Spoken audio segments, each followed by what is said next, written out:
Ready to move in premium triplex villas at Bachapalli APR Projects. వందే ముకుంద ప్రియం వందే భక్త జనాశ్రయం చ వరదం వందే శివం శంకరం గజాననం భూతగణాధిసేవితం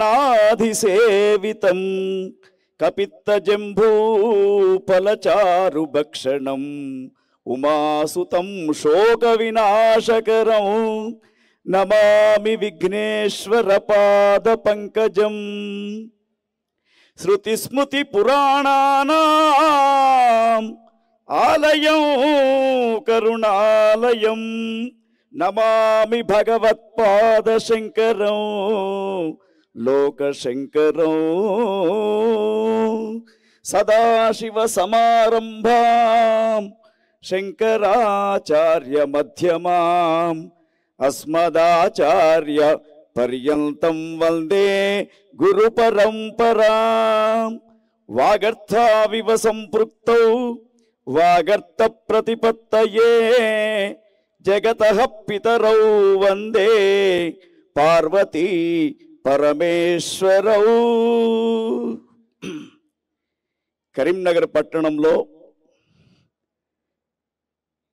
విశేషమైనటువంటి ప్రఖ్యాతిగాంచినటువంటి Suman TV వారి నిర్వహణలో శివ మహోత్సవం అనే కార్యక్రమం ఇప్పుడిప్పుడే ప్రారంభించబడ్డది. మహాకవి విచ్చేసి ఉన్నారు ఇప్పటికే. అదేవిధంగా దక్షిణ కాశీ ధర్మపురి క్షేత్రం వేద పండితులంతా కూడా మరి ఈ మహాశివరాత్రి రోజున మననాన్ త్రాయతీతి మంత్ర అని చెప్పేసి వేద మంత్రోచ్చారణతో ఆ శివలింగానికి అభిషేక కార్యక్రమాన్ని చేయబోతూ ఉన్నారు. అయితే ఈరోజు ఇక్కడ మన ఎస్ఆర్ఆర్ గ్రౌండ్స్లో నిర్వహిస్తున్నటువంటి ఈ విశేషమైనటువంటి కార్యక్రమం ఎంతోమంది దాతల యొక్క సహకారంతో నిర్వహిస్తూ ఉన్నారు. మరి శివరాత్రి యొక్క ప్రాధాన్యత ఉదయం నుండి టీవీలలో చూస్తూ ఉన్నారు. అయితే అలంకార ప్రియో విష్ణు అభిషేక ప్రియ శంభు నమస్కార ప్రియో భాస్కర. మహాదేవుడైనటువంటి శివునికి అన్నిటికంటే ఏది ఇష్టమంటే అభిషేక కార్యక్రమం ఇష్టమని చెప్పేసి పంచామృతాలతోటి అభిషేక కార్యక్రమం చేస్తే మనలో ఉన్నటువంటి మానసిక శారీరక రుగ్మతలన్నీ ఆ పరమేశ్వరుడు తీసివేస్తాడని చెప్పేసి సుమన్ టీవీ వారు చక్కని కార్యక్రమాన్ని ఇక్కడ ఏర్పాటు చేశారు. అయితే మరి శివుని యొక్క శివతత్వం కానివ్వండి, శివుని యొక్క గొప్పతనం కానివ్వండి తెలుసుకుంటే మనకు ప్రతి మాసంలో ఒక శివరాత్రి వస్తూ ఉంటుంది. దానిని మాస శివరాత్రి అని చెప్తూ ఉంటాం. బహుళ పక్షంలో చతుర్దశి రోజున మాస శివరాత్రి వస్తూ ఉంటుంది. మరి మాఘమాసం బహుళ తృతీయ ఉపరి చతుర్దశి రాత్రి 9 గంటల ప్రాంతంలో ప్రారంభం కాబోతుంది. కాబట్టి ఈరోజు మహాశివరాత్రిగా మరి 1675వ సంవత్సరంలో ఇదే విధంగా మహాశివరాత్రి తిథి ద్వయంతో అంటే తదియ చతుర్థి కలిపి ఒక్కసారి రావడం జరిగింది. చాలా సంవత్సరాల తర్వాత అదే శుక్రవారం మళ్ళా శివరాత్రి రావడం జరిగింది. మహాదేవుడైనటువంటి లయకారుడైనటువంటి ఆ యొక్క పరమేశ్వరునికి చెంబెడు నీళ్లు పోసి ఒక పత్రిదళాన్ని సమర్పిస్తే సంతోషపడే దేవుడు త్రిదళం త్రిగుణాకారం త్రినేత్రంచ త్రియాయుధం త్రిజన్మ పాప సంహారం ఏకబిల్వం శివార్పణం అని చెప్పి మనము ఆ యొక్క శివుని యొక్క అర్చనను చేయవచ్చు. అయితే మహాశివరాత్రి కాబట్టి ఈ రోజున ముఖ్యంగా మనకు కార్యక్రమం కొంత ఆలస్యంగా ప్రారంభమైంది. కాబట్టి మరి అక్కడ అభిషేక కార్యక్రమం కూడా మనమంతా కూడా చూడాలి. తర్వాత చిన్నారి బాలబాలికలంతా కూడా చక్కని మరి నృత్య ప్రదర్శన నాట్యాలు చేయడానికి వారు కూడా సంసిద్ధంగా ఉన్నారు. కాబట్టి శివతత్వం గురించి చెప్పుకోవాలంటే చాలా ఉంటుంది, కానీ మనం సమయాన్ని బట్టి చూడాలి.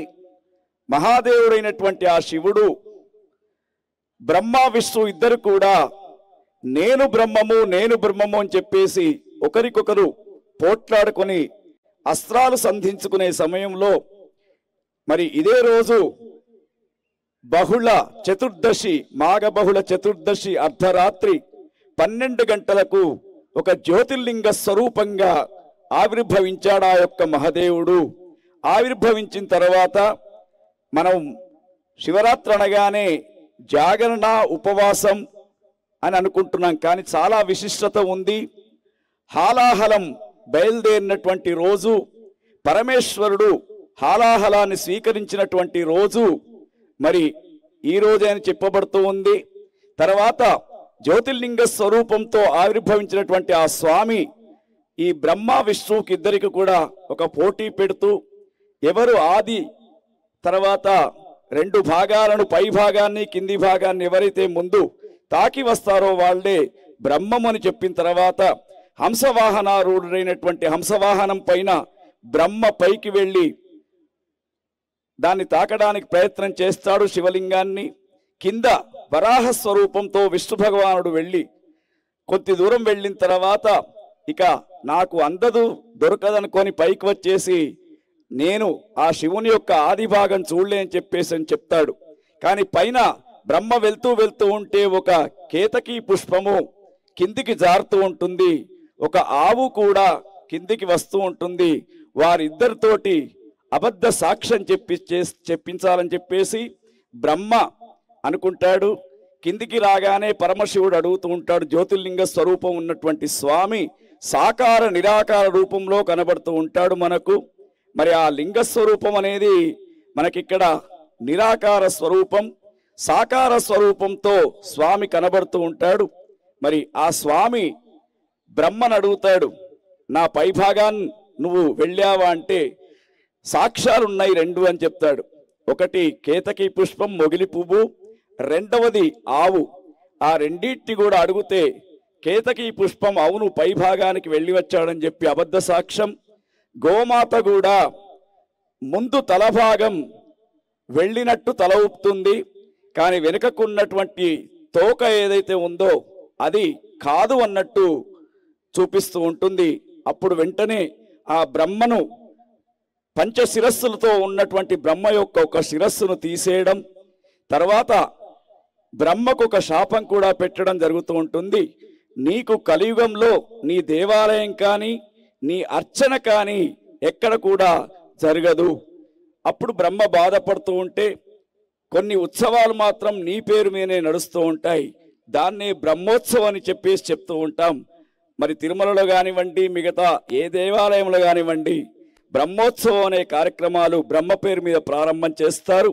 మరి ఆ విష్ణు భగవానుడు స్థితికారకుడా, సృష్టి స్థితి లయకారులుగా ముగ్గురు పాలన చేస్తూ అదే రోజు మరి దుష్టులను సంవరించడానికి శివుని దగ్గర విష్ణుమూర్తి సుదర్శన చక్రాన్ని తీసుకున్నట్టు మనకు మహాశివ పురాణంలో ఒక కథ కూడా ఉంది.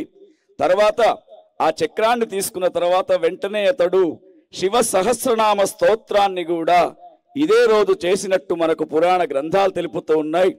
అట్టి జ్యోతిర్లింగ స్వరూపుడుగా ఆవిర్భవించినటువంటి ఆ స్వామికి అందుకే అభిషేక ప్రియుడు శివుడైతే అలంకార ప్రియుడు విష్ణువు, నమస్కార ప్రియుడు సూర్యుడు. కాబట్టి ఆ పరమశివునికి పంచామృతాలతోటి వేద మంత్రోచ్చారణతోటి అభిషేక కార్యక్రమం జరుగుతూ ఉంటుంది. అది కాగానే చక్కని సాంస్కృతిక కార్యక్రమాలు వేదిక పైన ఉంటాయి. మరి శివతత్వాన్ని అర్థం చేసుకుంటే ఒక కుటుంబం ఏ విధంగా ఉండాలో, ఉమ్మడి కుటుంబ వ్యవస్థ ఏ విధంగా ఉండాలో శివ కుటుంబం చెప్పుతూ ఉంటుంది. శత్రు జంతువులను ఒకే దిక్కు ఉంచుకుంటూ కూడా సామరస్యత పాటిస్తూ ఉంటాడు ఆ యొక్క పరమేశ్వరుని యొక్క కుటుంబం. అటువంటి కుటుంబం ద్వారా మనం సుమన్ టీవీ నిర్వహిస్తున్నటువంటి ఈ యొక్క కార్యక్రమంలో అందరం కలిసిమెలిసి ఉండడం, ప్రాంతం కానివ్వండి, రాష్ట్రం కానివ్వండి, దేశం కానివ్వండి సుభిక్షంగా ఉండాలని చెప్పేసి, మరొకటేమిటంటే ఈ శోభకృతనామ సంవత్సరం తర్వాత వస్తున్నది క్రోధినామ సంవత్సరం కాబట్టి మరి ఈ శోభకృతనామ సంవత్సరంలో వచ్చినటువంటి శివరాత్రి ప్రతివారు పార్థివలింగ పూజ చేసుకోవాలి. కలియుగంలో పార్థివలింగ పూజ చాలా విశేషమైనది కాబట్టి రాత్రి 12 గంటల దాకా మెలకువతో ఉంటూ ఆ స్వామికి ఇష్టమైనటువంటి మారేడు దళాన్ని ఏకబిల్వం శివార్పణం అని చెప్పేసి పెట్టేసిన తర్వాత మరి అనారోగ్యంతో ఉన్నటువంటి వారు అక్కడికి ఆ యొక్క దీక్ష విరమణ చేయవచ్చు. ఆరోగ్యంగా ఉన్నటువంటి వారంతా మాత్రం ఉదయం దాకా చక్కగా ఇక్కడ జరిగే కార్యక్రమాలను చూస్తూ ఉత్సవాలను తిలకిస్తూ ఆ పరమేశ్వరుని యొక్క కృపకు పాత్రులైతారని కోరుకుంటూ మరి వేద పండితులు వారు సంసిద్ధంగా ఉన్నారు కాబట్టి మరి అభిషేక ప్రియ శంభుహు, ఆ అభిషేక ప్రియుడైనటువంటి శంకరునికి చక్కగా వేద మంత్రోచ్చారణతో అభిషేకం జరుగుతూ ఉంటుంది.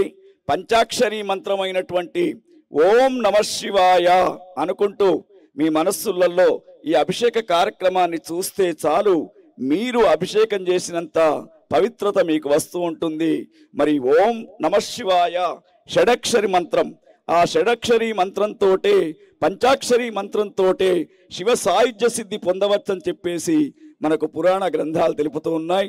నమ పార్వతీపతయే హర హర మహాదేవ అనండి. నమ పార్వతీపతయే హర హర మహాదేవ.